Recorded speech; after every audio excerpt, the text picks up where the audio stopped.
Take your brand to new heights with in-flight advertising powered by Viasat Ads. High engagement formats, targeted delivery, and self-service tracking. All great things. Make it simple. Reach millions of travelers across leading airlines in a premium and incredibly just captive environment, to be frank. Join their journey with Viasat Ads. Viasat.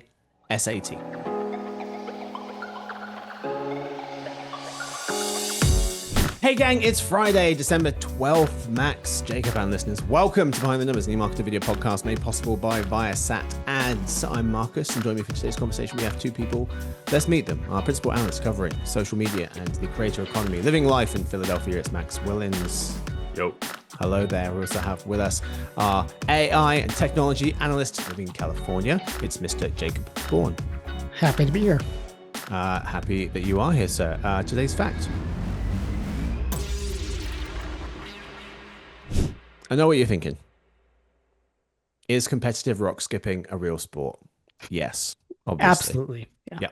How many skips have you guys ever got out of a stone? I think I got 6 once. Really? Well, yeah. That's pretty impressive. It is impressive. I'm going to tell you the world. I'm actually ranked. Jacob, what have you got? I don't know, maybe like 3. It's not something I track closely. Yeah, to be honest, I'm with you. I'm still amateur level. The Guinness World Record for the most skips is 88. Really? Set by American Kurt Steiner in 2013. I know what you're thinking. How the hell could you count that many? They're videoed. You can also tell that it's doing more than 6. But is it an AI generated video though? That's what I want to know. 88 is insane. Yeah. It's so impressive. What's really impressive though is scientists they estimate that between 200 to 300 skips are scientifically possible. So Kurt, he's just like a normal guy. He's not like he's not like a pitcher in baseball, but with the right amount of speed, and a few other things that go into it, like rotation of the stone and the perfect stone, or the rest of it, conditions, you could potentially get 200 to 300. I'm just imagining like a thing that's the size of the Hadron Collider that just fires perfectly sanded stones onto a lake in Minnesota. It's the best thing to do, though. It's so relaxing. I imagine it would be a lot easier to do with a subatomic particle than with a stone. But yeah. Anyway, today's real topic: the great behind the numbers takeoff is back. Whether you like it or not, top trends to watch in 2026.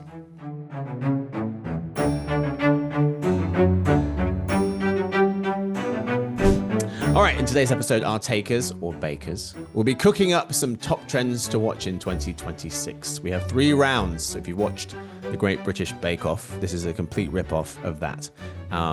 Signature Take is round 1. Round 2 is the How It Would Technically Play Out challenge.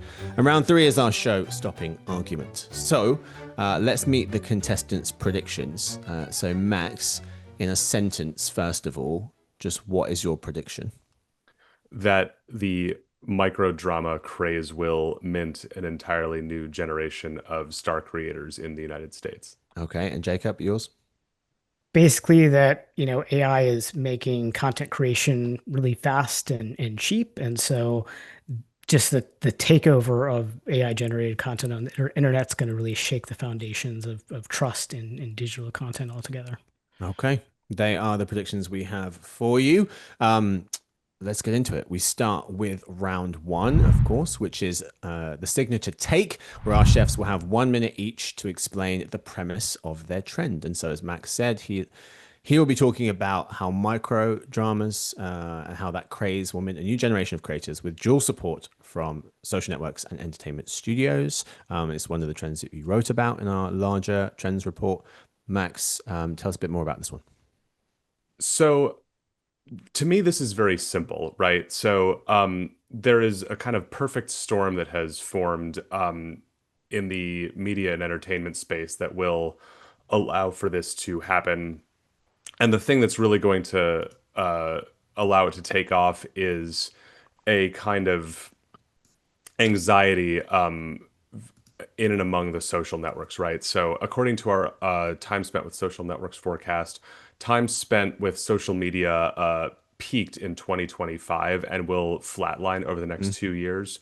And it will actually begin declining among social media users starting in 2026. Wow. And with that, that will create a kind of panic is too strong a word, but it will compel the social networks to really just promote whatever is hot, and do whatever they can to maximize the amount of time that their users spend on their platforms. Mhm. And it just so happens that one of the things that is hottest at the moment in media and entertainment is micro dramas, which are a content format that is almost perfectly designed to live on and get distributed through and promoted by social networks. hmm And so I was looking up a definition of what this is. It's basically, and tell me, correct me if I'm wrong, it could be up to a 60 to 90 minute program that's like chopped up into 1 to 3 minute long installments that are viewed vertically on devices.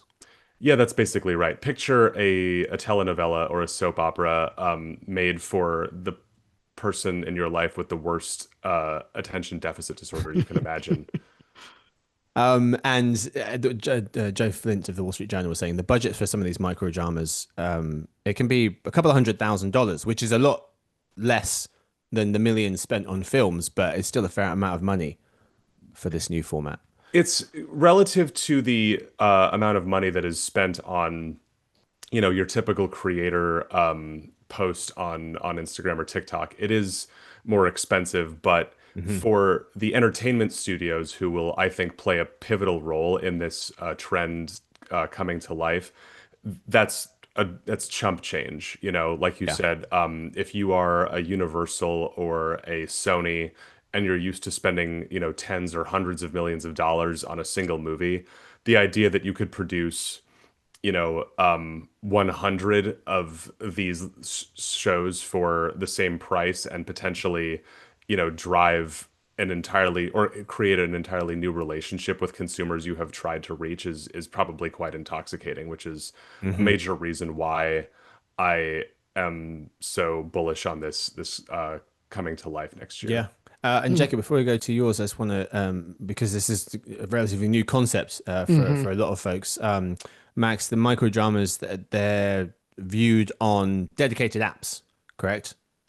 That is correct. It is possible. One thing that I didn't get into in my prediction, because I think it's kind of an open question, is whether or not we will start to see more publishers try to create these shows and have them live on the social Mm, platforms, right? mm, Because there is the possibility, or the capability, I should say, on a TikTok, for example, to gate content behind a paywall and basically have TikTok native microdrama series take right, root as well. So right. at the moment, to your point, a lot of the consumption, excuse me, is happening on apps like Real Short. But I don't think we should discount the possibility that the platforms themselves might say, you know what, we actually would like all this to happen inside of our hmm own walls and hmm do whatever's necessary to make that happen. Yeah. All right, Jacob, let's go to you. AI's content takeover will shake consumer trust in the internet is your trend or prediction for next year. Tell us. Yeah, I mean, it all started back in 2022 with ChatGPT's release. All of a sudden, you could make, you know, write articles very quickly using AI. And a study from Graphite actually showed that now more than half of written articles online are AI generated. And so, and it's not just articles, it's now, images, audio, video, all kinds of AI models now can produce um, content that you really can't tell the difference between human made and AI generated Hmm because it's so good. So it's not really a bad thing. It's actually kind of a good thing in terms of its effectiveness. But then you have a situation where people then can't differentiate between the two. And so there's concerns about, accuracy and misinformation, and also just apathy if you don't know if what you're viewing is AI generated or authentic, then it makes you make could make people question real content too. They might think hmm that real content is actually fake. And all this has led to a bit of a backlash among consumers. You have major brands now like Heineken, Polaroid, Cadbury, that are now, positioning their content as human made, almost kind of ascribing a Mhm. premium label to human made content, because there are rising concerns about all this proliferation of AI generated content. There's the really good quote that I heard about this, which basically said, if you've not bothered to write it, why should I bother to read it? Right? If a human hasn't bothered to write it, why Yeah. should I be bothered to read it? I guess my question is, will people be able to know unless these things are labeled? Because I read an Atlantic article and Charlie Warzel, and he purposely wrote the first two paragraphs with AI because he was writing an article about Hmm. AI writing for instead of people, and he wrote the first two with AI, and then in the start of the third one, he said, "Oh, by the way, the first two is written using AI," and it wasn't until he told me that I got annoyed. Yeah, I mean, at first glance, you really can't anymore, and so that's why we've seen the rise of these detectors, right? But the detectors themselves can be fallible; they aren't not always 100% accurate. I mean, I think there are certain cues that if you do a deeper dive, you can kind of figure out. Like AI text tends to be a bit repetitive. It's heavy on the abstract versus concrete language. Sometimes it kind of seems to miss the full context of the topic that's being discussed. Hmm. For images and video, sometimes it kind of again looks realistic at first glance, but then something might seem off, and the reason why it seems off is because actually the scene doesn't follow the laws of physics. Hmm. Um, so there are ways to figure it out, and sometimes as AI gets better, there are instances where you really can't. Yeah. But I think, going back to what you originally said about people, someone saying that, or people have said that, if you don't take the time to write it, why should I read it? I think that there is a deeper human value here of knowing, valuing things that a person has put effort into, and that's where the Hmm. meaning comes from, not just, Hmm. the content itself, not that the words itself or Yeah. the scene itself, but knowing that there was, human ingenuity there that someone can relate to is a huge part of art and content creation. Yeah, it's when I see someone playing the violin, I have Mhm. this deep, profound respect for how much Right. effort has gone into getting to that point. Which as a human, I can understand what another human went through to get there. So, Hmm. yeah, I like that take. Yeah. All right, gents, let's move to round two. It's the how it will technically play out challenge. Our chefs will explain in more detail how they expect the trend to manifest itself. So we move back to micro dramas with Max. 2026, Max. How is this trends play out next year and So beyond?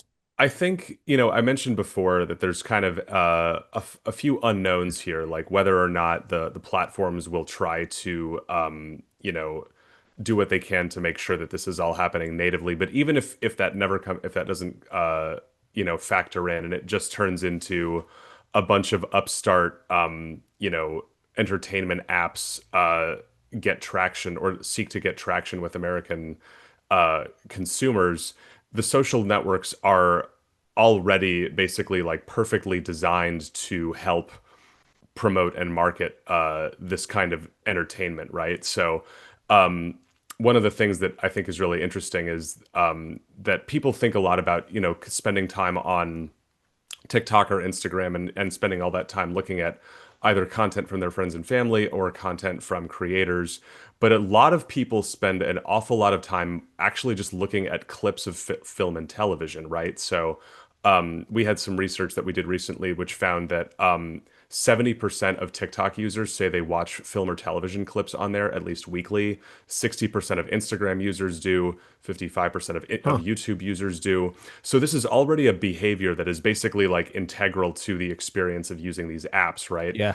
And because of that, and that sort of primes the pump for this to take root in two ways, right? The first is that it again, like people are naturally kind of acclimated to the idea of watching scripted televisual content in these formats. And so if you're scrolling and you pass by a microdrama episode, I guess, you're not going to go, this looks and sounds weird. I don't know if I want to engage with this. It's going to slide naturally into, your smoothing brain while you do it. Hmm. The other reason is that because people are acclimated to watching that content, advertisements featuring microdramas are much more likely to uh, be received positively by To the resonate. Yeah. advertising services. And so it's very cost effective to advertise microdrama content inside of social networks.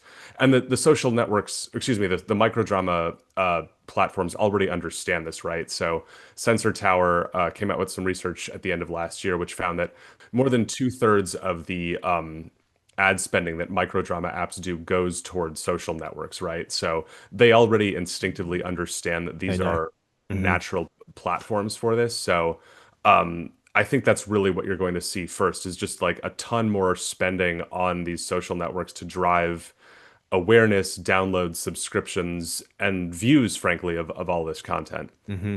Mm. It's almost like CTV meets social media in a way. Yeah, that's a really nice comparison, actually. Yeah.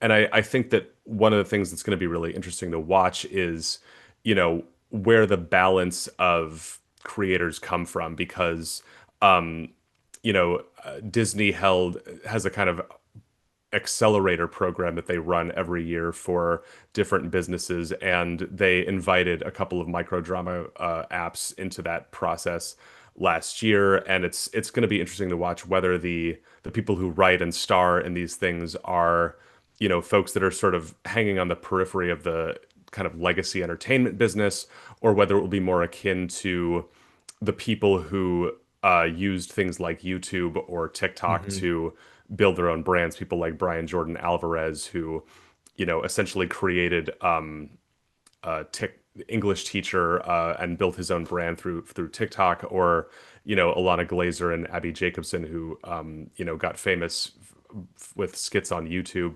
So Hmm. it's going to be interesting to see sort of where that balance comes from. But the sort of fuel and promotion and awareness raising is all going to happen through social pipes. Fascinating. Is this going to become a big trend? And if it is, the where? Where is this going to live? There was I thought an interesting note from Bernstein media analyst Laurent Yoon, who was saying that the growing popularity of the genre of many these microdramas is a potential threat to long form players such as Netflix. Max, I'm wondering if you agree with that and whether Netflix sees this and says, well, maybe we'll try to host some of this very tiny short form or cut up into short pieces content. Oh, they'll get into it if they see a sufficient amount of momentum building behind it. I mean, Netflix just spent a bunch of time and energy trying to, find space for video podcasts on its platform, right? I mean, Yes. podcasting is as far from, scripted long form entertainment as you can get, really. And yet, Hmm. I'm sorry, Netflix has always been very clear-eyed about the way that the digital economy works, right? You know, in their estimation, anything that takes time away from people sitting on their phones or on their couches watching Netflix is an opponent to be dealt with. Hmm. And so, if microdramas really do start to take off, they will absolutely find a way to shoehorn them onto their app because Yeah. they have the cash, they have the subscriber base, and they have Mm. the resources to do it. Yeah. Yeah. The famous Reed Hastings quote, the founder and CEO for a long time of Netflix, sleep is the biggest competitor for us. I was reaching for it in my head and I couldn't get there, but that's exactly what I was thinking Hmm. of. Yeah, that's right. My guess here is that there must be a generational angle to this microdrama trend in terms of certain demographics really embracing it and maybe others not. Is that? That it's absolutely a thing that's over indexed among a couple of generations, but I think as I was reading up on this, it reminded me a lot of a story I wrote many years ago when I was a media reporter about K dramas, which are essentially like Korean soap operas, Mm. and they Drama Fever, which is kind of the largest purveyor of those in the United States. Uh, Held a kind of like Oscars type ceremony for it in New York City, and I attended it. And I've showed up at this theater in Midtown, kind of expecting just a bunch of kind of tweens, um, and I was shocked by how heterogeneous the audience was. I spent probably like 2 hours talking to this woman who had spent, I think it was like $2,000 on a VIP ticket. This is a woman who like works as an asset manager at Deutsche Bank, who's from New Jersey, who Mm. doesn't speak a word of Korean, but she would like, wait up overnight to watch episodes as they were uploaded to Drama Fever because of the time difference. And she would watch them before they had added the subtitles because that was how obsessed she was with them. Wow. So I bring all that up not to say that, there are middle-aged female asset managers at financial institutions already really obsessed with this, but just to say that when it comes to entertainment formats, they have a way of kind of breaking out of their expected, demographic groups in a way Yeah. that's really surprising. And because of how widespread and how easily content can travel on the social web, I think that we're poised to see a similar thing happen with micro dramas. There is one data point on the generational piece that I found in terms of microdramas growing in popularity. This is from Digital Media Trends from the fall of this year, of 2025. And they asked a bunch of questions, but two that stood out. How much would you like to see more micro series content on a subscription video on demand platform that you subscribe to? And are you watching more micro series content now than you did a year ago?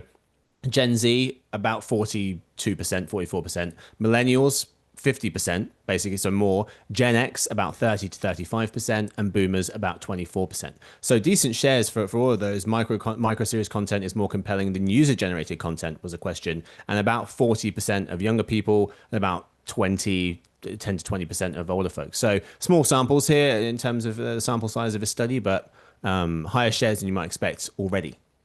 All right, let's move to Jacob, to your prediction trend for next year. AI's content takeover will shake consumer trust in the internet. How does this play out in 2026? Yeah, I mean, I think we're going to see just a lot of controversy play out in 2026, especially with, midterm elections coming in the US Mm, and concerns about, political deepfakes, which we've already seen it. But as AI adoption continues, and especially now with these video generators, producing very seemingly authentic content, I think it's going to be a big deal in terms of just sparking controversy. And of course, we're seeing sort of a patchwork of state laws around these types of things emerge in the U.S. hmm. And so there's just not a lot of clarity.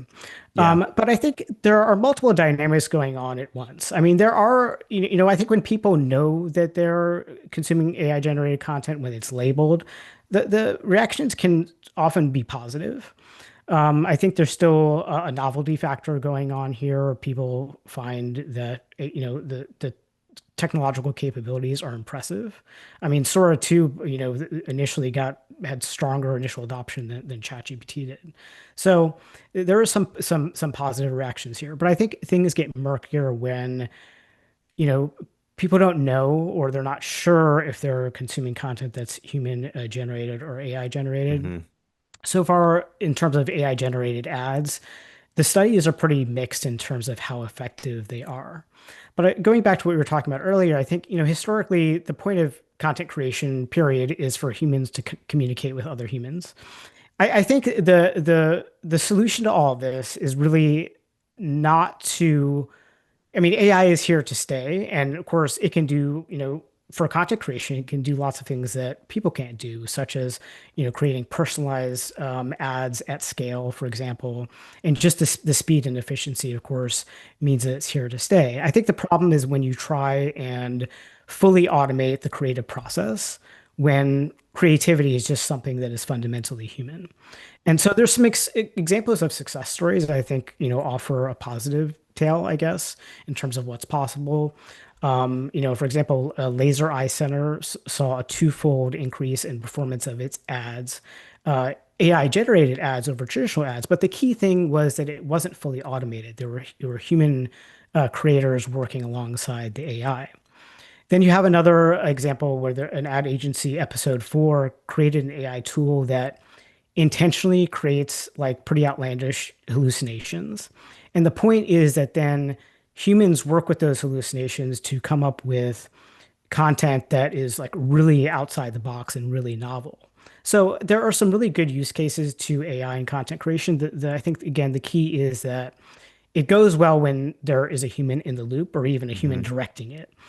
How much do you think that we're going to see sort of platform platforms step their efforts up to either rein this in or Yeah. label. I mean, one thing that I thought was so striking was how quickly Pinterest and TikTok both introduced tools Hmm. that allow you to effectively like limit the amount of AI generated content you see when you open their apps.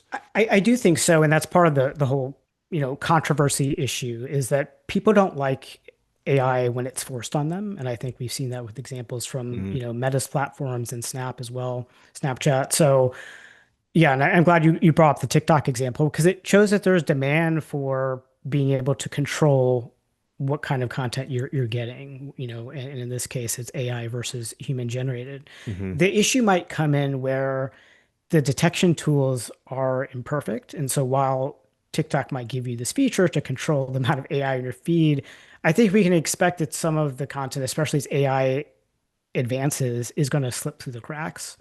And so even though I think these tools are necessary and that they help, at the end of the day, because of how good AI has gotten at content creation and multimodal content creation, especially, there's this trust issue that's still going to be at play Yeah. because how do you know for sure that what you're consuming is authentic, even though these tools are there, right? So, Yeah. yeah. Looking at the content share for a second, the chart that you mentioned earlier from Hmm. Graphite, I don't know if we can throw it up on the screen here. Basically looking at how much new English language, how many new English language articles there are, and as you explained before, it's basically hardly anything, and then ChatGPT gets launched and it goes Hmm. up and to the right. But what's interesting about it for me is that the share, it seems like it's kind of flatlined. It's kind of gotten to about 50% of new English language articles that are being published online coming from AI. Do you see this going all the way up to like closer to the 90 to 95, closer to 100% of the content we consume, whether it's written, whether it's video, whether it's images, is going to be AI generated? It's hard to say. 90% would be really high, and I think there certainly have been some fears that that's going to happen. I don't think it's imminent. Hmm. And there was some a little tapering off that we saw in the graphite data, but that was more Hmm. month to month. I think the trend line is still heading Okay. upwards. So I don't think we're plateauing. I think it's going to increase whether it's articles or video or, images. Yeah. Um, I don't think it's also going to skyrocket to 90% either, Okay. because of the backlash that we're seeing. People are now placing a premium on human-made content. Yep. In addition to the fact that you have this issue where, AI is still largely trained on internet data. And if it's AI generated data that it's getting trained on, then that actually can reduce the quality of the models. So Mm-hmm. there still is a need for human creativity to kind of refresh the entire cycle. Yeah. All right, gents, let's move to round three. It's time for our show-stopping arguments. Our chefs will pull out their best closing arguments as to why their trend, their prediction, is most likely to happen. Max, why micro dramas more likely to happen than Jacob's prediction? So I think that the best thing that I can point to is something that as I mentioned at the top of the episode, is really just such an unbelievable kind of rarity, which is the entertainment industry and the social media industry sort of being aligned around a shared set of interests, right? So, you think about the social platforms want you to spend all of your time you know, gazing into their feeds, watching stuff that lives natively on their platforms, consuming content that's very short, that's highly shareable, that's mobile native, and up until quite recently, entertainment companies have wanted the exact opposite, right? They've wanted you to get off your butt and go to a movie theater or to put your phone down and watch something on a television, something that is likely to be between 30 and 90 minutes depending on what you're interested in. And there's just been a kind of unbridgeable gap between those two things. But in the micro drama, you have a thing that essentially brings both sides interests together, where you have something that is premium and scripted and potentially driving of subscription revenue, and you have something that is also, mobile optimized, snackable. I hate that word, but you know what I mean. Very short in duration. And so you, with both, I guess, kind of camps driving at the same thing, it just seems like as sure a thing as you could get that there's going to be more, oxygen given to this format, and in the process, a new generation of creators and celebrities will kind of blossom as a result. Hmm. Jacob, why do you think AI's content takeover shaking consumer trust is more likely than micro drama craze taking off in 2026? Well, I think there's just two things. I mean, the allure of AI is powerful. I mean, it's impressive. It can cut production costs. It's fast. You can scale it much more than you can with a human team. So unfortunately, there's a bit of a race to the bottom in terms of just, churning out AI generated content instead of what would be better, and that's trying to leverage AI's capabilities to just make content better, which Hmm. again involves human collaboration. But I think the trust issue again is eventually the novelty of AI's capabilities is gonna wear off. I think we're already seeing some signs of that. And what you're left is with this, you're left with this enduring reality that people are just really drawn to storytelling that they can relate to emotionally. And Hmm. AI is really good at replicating that, and we can expect that it's going to get better at replicating that. But at the end of the day, it's never going to have subjective human experience, which is what people are really wanting when they consume Yeah. content. Well, that's what we've got time for this episode. If we, of course, have to crown a winner before the very end of the episode. And I think today's winner, in terms of most likely, it has to be Jacob's prediction. I think Jacob's. So, Max, I think yours is most interesting because it's so new and there's so many ways to go. Jacob, I think yours is most likely. Max, I'll give you the last word here because something I didn't get a chance to get to during the episode, but I wanted to ask you about, which was the, as this Wall Street Journal article calls it, notorious flop in recent history is Quibi, right? Hmm. This the short form video streaming service popped up during the pandemic, disappeared within a year almost, pretty much. Why will this not be another Quibi moment? So, uh, as they say in entertainment and everywhere else, timing is everything. There was actually, I don't want to be too glib about this. There were a lot of problems with Quibi, including the fact that they didn't really, I think, have a really strong sense of, what made short form content compelling. It was Mhm. just they just decided they were going to make short form content, and in a lot of cases, what they would do, because Jeffrey Katzenberg had so much money to throw around, is a lot of kind of showrunners and screenwriters and film producers took stuff that they couldn't get made in a traditional format and said, let me figure out how to shove this inside of a mobile phone. And so the content just wasn't that good. Mhm. And but what we have fast forward now, I can't believe it's just been 5 years. That's completely crazy. But you fast forward 5 years, and what we have now is an entire generation of people who are used to consuming content that is much shorter.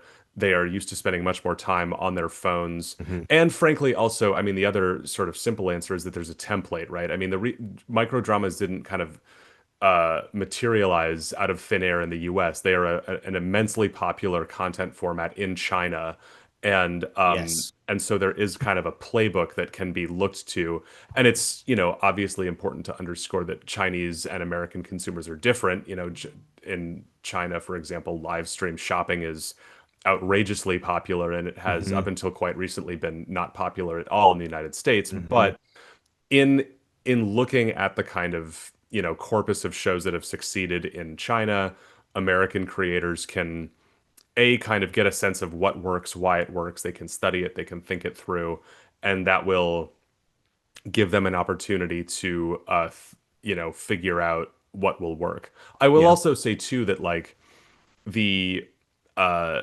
definition of success in media and entertainment is changing all the time. Um, I think I joked with you in the run up to deciding whether you were going to feature me on this episode that I think something like 30 million people watch micro dramas in the United States right now, and that's about the same number of people as practice archery on a regular basis, which, Yeah. is an important thing to remember. And then you think back to the fact that there were shows that got canceled from network television in the 90s because only 25 million people were watching Yeah. them every week. Yeah. And so if the entertainment and social media, dual industrial complexes can turn micro dramas into something that 85 million Americans watch every month, I think that would qualify as a pretty significant success, even Yeah. though, a media executive who had his heyday in the 90s would say that that's completely insane. Yeah, there's certainly a blueprint, as you mentioned, in terms of China. And you write in our report in China where revenues will surpass domestic box office receipts in 2025 in terms of micro drama money. Yes. Vertical video market estimated to be $8 billion, according to Media Partners Asia.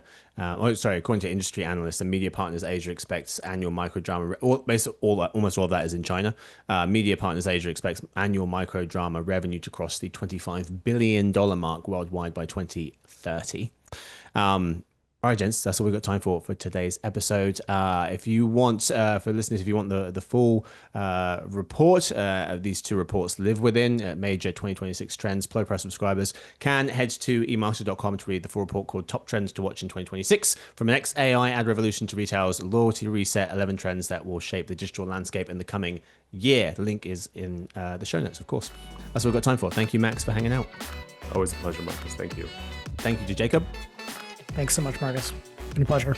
And thank you to the whole production crew and to everyone for listening into Behind the Numbers, new market video podcast made possible by Viasat Ads. We'll be back on Monday with some very specific but highly unlikely predictions for next year. Happiest of weekends.